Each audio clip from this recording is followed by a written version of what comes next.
একপক্ষীয় আচরণ হলে নির্বাচনের প্রয়োজন নেই বলে মন্তব্য করেছেন জাতীয় নাগরিক পার্টির দক্ষিণাঞ্চলের মুখ্য সংগঠক হাসনাত আব্দুল্লাহ। সোমবার সকালে শরীফ ওসমান হাদির কবর জিয়ারত শেষে আজাদির যাত্রার প্রাক্কালে সাংবাদিকদের এসব কথা বলেন তিনি। হাসনাত বলেন, বিএনপি যদি গণতন্ত্র রক্ষা করতে চায় তাহলে প্রশাসনের নগ্ন আচরণের বিরুদ্ধে তাদেরও কথা বলতে হবে। এ সময় দলটির মুখ্য সমন্বয়ক নাসিরউদ্দিন পাটোয়ারী বলেন, প্রশাসন বিএনপির দিকে হেলে পড়েছে। সরকারি কর্মকর্তারা শেখ হাসিনার আমলের মতো আবারও অফিস বাদ দিয়ে তারেক রহমানকে স্বাগত জানাতে গিয়েছিলেন।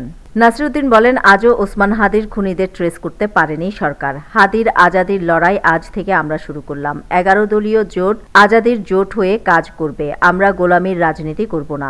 তিনি আরও বলেন, শাহবাগ, রমনা এলাকাগুলোকে আজাদির এলাকা ঘোষণা করলাম। এই এলাকায় কোনো সন্ত্রাসী, চাঁদাবাজি গ্রাহ্য করা হবে না। নিউজ ডেস্ক, দৈনিক পূর্বকোণ।